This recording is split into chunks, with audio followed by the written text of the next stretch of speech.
Hello everyone, welcome to Star IQ. Star IQ के video platform पे आप सभी का बहुत बहुत स्वागत है। आज 8 नवंबर 2021 के हरियाणा करंट अफेयर इस पर्टिकुलर वीडियो में आप पढ़ने वाले हैं। दोस्तों, स्टार आईक्यू चैनल पे अगर आप पहली बार आए हैं तो इस चैनल को सब्सक्राइब करना बिल्कुल मत भूलिएगा और मेरे द्वारा पढ़ाए गए सभी वीडियो लेक्चर के अगर आप लोगों को नोटिफिकेशन चाहिए तो आप मेरा Telegram channel star IQ education अवश्य ज्वाइन कीजिएगा। अगर आप मुझसे पढ़ना चाहते हो अनअकैडमी पे तो डिस्क्रिप्शन बॉक्स में दिए गए मेरे प्रोफाइल लिंक पे क्लिक कीजिएगा, मुझे अनअकैडमी पे फॉलो कीजिएगा। और दोस्तों, कोई भी कोर्स अगर अनअकैडमी पे परचेज करना हो तो आप स्टार आईक्यू कोड इस्तेमाल जरूर कीजिएगा, इससे आप लोगों को 10% का इंस्टेंट डिस्काउंट भी मिलेगा। चलिए दोस्तों, आगे जाते हैं हम लोग। और कल आपसे सवाल किया था, उसका सही जवाब क्या होगा।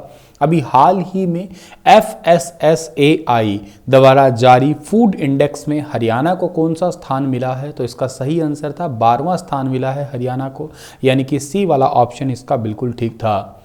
आज का पहला क्वेश्चन क्या होगा कि हरियाणा में अब नए बाग लगाने पर किसानों को कितना प्रतिशत तक जो है वो अनुदान दिया जाएगा।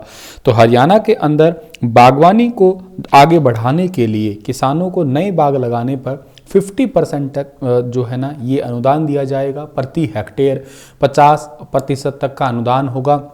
आपको मैंने पहले भी पढ़ाया था, इसकी घोषणा फिलहाल जो है ना हुई है। अमरूद के बाग लगाने पर 11,500 उस टाइम घोषणा हुई थी, अब इसको मंजूरी मिली है।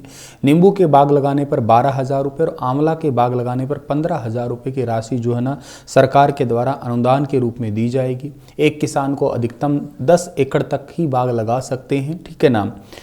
अगला सवाल हमारा क्या होगा, ये कई सारी बागवानी वाली घोषणाएं हैं, मैं इनको एक सेपरेट वीडियो बना के इकट्ठा कर दूंगा, ठीक है ना। किन की घोषणाएं हैं और किन को मंजूरी मिल चुकी है, ये सारी एक सेपरेट वीडियो में मैं आपके लिए ज़रूर लेके आऊँगा जल्द ही।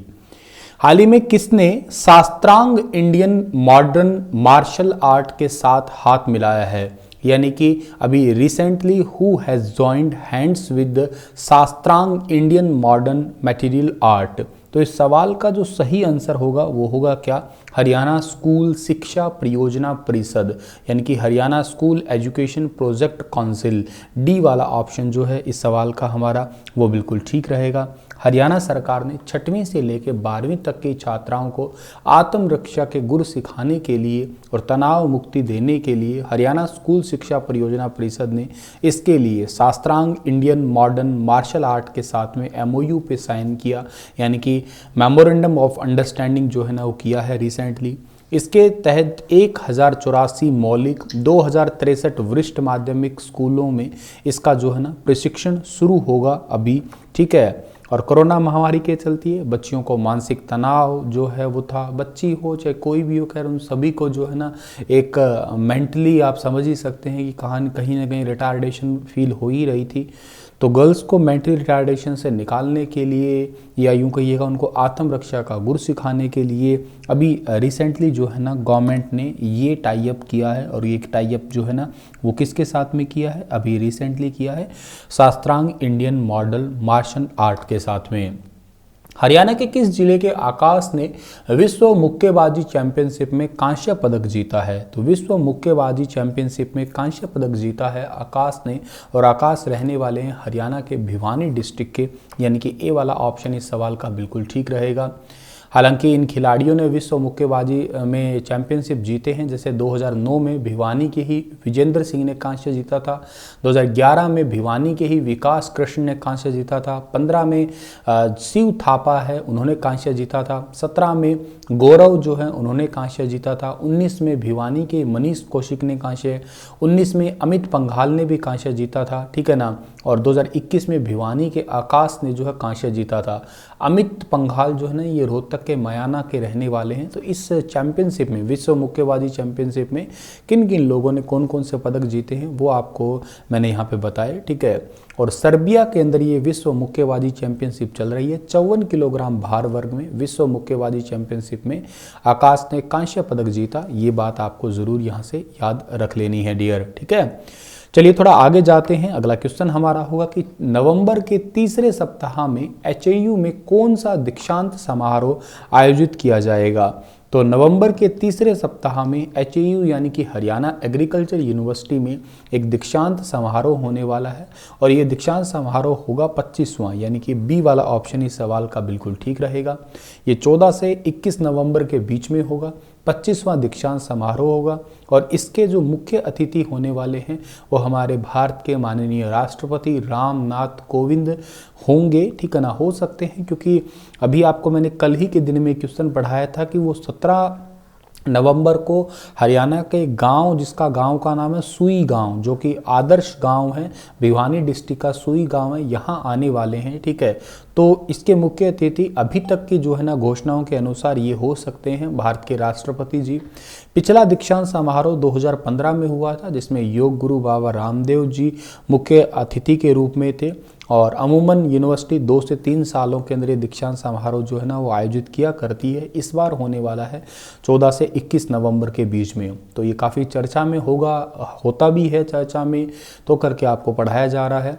जैसे इससे पहले की बात करते हैं तो 1972 में जो हुआ था उसमें दीक्षांत समारोह में बंसीलाल जी मुख्य अतिथि रहे थे। 73 में जो हुआ था उसमें रामधन जी रहे थे, ठीक है, रामधन सिंह रहे थे। 1978 में एक हुआ था 8वां दीक्षांत समारोह, उसके अंदर जो है ना MS रंधावा रहे थे। 79 में फिर लगोलग हो गया, अगले ही साल हो गया, चौधरी चरण सिंह रहे थे इसमें। 81 में अगला हुआ जिसमें बलराम जाखड़ थे। 82 के अंदर हुआ उसमें राव वीरेंद्र सिंह और डॉक्टर JS कंवर थे, ठीक है। ऐसे आप लोग देख सकते हैं कि कितने जो है ना मुख्य अतिथि जो रहे वो कितनी अच्छी पोस्ट के, जैसे PV नरसिम्हा भारत के जो है प्रधानमंत्री पद पे थे, ये चौधरी देवीलाल, चंद्रशेखर, मनमोहन सिंह, ठीक है, मतलब आडवाणी, AL आडवाणी। तो ये सारी चीज़ जो है ना मुख्य अतिथि अब तक दिग्गज ही लोग रहे हैं और इस बार भी ऐसा ही माना जा रहा है कि हो सकता है कि हमारे भारत के राष्ट्रपति जी ही आएँ। आपको रिसेंट वाले याद कर लेने हैं, जैसे लाइक 2003 में जो थे ना वो डॉक्टर APJ अब्दुल कलाम आए थे। 2010 का जो था उसके अंदर भूपेंद्र सिंह हुड्डा ही थे हरियाणा के मुख्यमंत्री। और 2015 का जो था उसमें बाबा रामदेव थे और अब 2021 का हो रहा है, इसके अंदर जो है ना 25वां ये दीक्षांत समारोह है, इसमें भारत के राष्ट्रपति जी हो सकते हैं। चलिए अगला सवाल हमारा क्या होगा। हरियाणा में TCI ने अपने कोल्ड चेन कारोबार में 20% हिस्सेदारी जापानी कंपनी मित्सुई एंड कंपनी को कितने रुपए में बेची है। तो ये अभी हाल ही में बेची है 63.5 करोड़ रुपए में, यानी कि सवाल का बी वाला ऑप्शन जो है वो बिल्कुल ठीक रहेगा। TCI cold chain solution, TCI CCS भारतीय परिवहन निगम TCI के द्वारा जो है ना एक जापान की इकाई, जापान की मित्सुई एंड कंपनी लिमिटेड ने तापमान नियंत्रित लॉजिस्टिक समाधानों की बढ़ती मांग को पूरा करने के लिए जो है ना एक संयुक्त उद्यम में प्रवेश किया और इसी के चलते ही 20% हिस्सेदारी जापानी कंपनी मित्सुई एंड कंपनी को 63.5 करोड़ रुपए में बेच दी है और इनकी जो भी हिस्सेदारी 51:49 की होने वाली है, ठीक है ना। अच्छा, आपको ये याद रख लेना है कि जो TCI है ना, इस TCI के जो डायरेक्टर हैं उनका नाम है विनीत अग्रवाल। इसकी स्थापना 1958 को हुई थी। इसका हेडक्वार्टर अपने हरियाणा गुरुग्राम में ही है और मित्सुई की बात करते तो इसका हेडक्वार्टर टोक्यो जापान के अंदर है और इसकी स्थापना 25 जुलाई 1947 को हुई थी और इसके CEO का नाम तोत्सु है। जापान की राजधानी भी टोक्यो ही है। जापान के प्रधानमंत्री फूमियो किशिदा है जो भी अक्टूबर महीने में नए ही बने थे और जापान जो है ना, जापान एक देश ऐसा है जिसकी करेंसी येन है और यहाँ पे कभी अमेरिका ने बॉम्ब गिराए थे, आपको अच्छे से याद होगा, होन्शु और क्युन्शु द्वीप पे 6-9 अगस्त की घटनाएं आपको याद होगी। लिटिल मैन और फैट बॉय नाम के ऐसे कुछ बॉम्ब गिराए गए थे यहाँ पे। और जापान में दुनिया का सबसे तेज़ कंप्यूटर भी है जिसका नाम है फुकागू सुपर कंप्यूटर, सबसे तेज़ दुनिया का वर्तमान में जापान में ही है। कंप्यूटर से याद आया मुझे, अगर आप कंप्यूटर मुझसे पढ़ना चाहते हो तो न्यूली लॉन्च्ड कोर्स है आपका कंप्यूटर का, और उसकी आज रात को 12 बजे के बाद में जो है ना उसके प्राइजेज़ जो हैं वो हाइक हो जाएंगे। तो आप लोग चाहते हैं सेपरेट कंप्यूटर 1 महीने में पूरा करना चाहते हैं तो आप स्टार IQ एप्लीकेशन के स्टोर सेक्शन में जाके आप मुझसे कंप्यूटर पढ़ सकते हैं। हंसते रहना, मुस्कुराते रहना। और आप लोगों के लिए एक क्वेश्चन छोड़ के जा रहा हूं, उस क्वेश्चन का सही जवाब आप कमेंट सेक्शन में लिखिएगा मुझे कि हरियाणा राज्य के अंदर जो है ना पहले राज्यपाल कौन बने थे और उनका कार्यकाल कब से कब तक था, ये आप मुझे कमेंट में बताइएगा, कब से कब तक था उनका कार्यकाल, पहले राज्यपाल का नाम क्या था। चलिए, हंसते रहना, मुस्कुराते रहना, अपना ख्याल अवश्य रखना। Stay happy, stay healthy.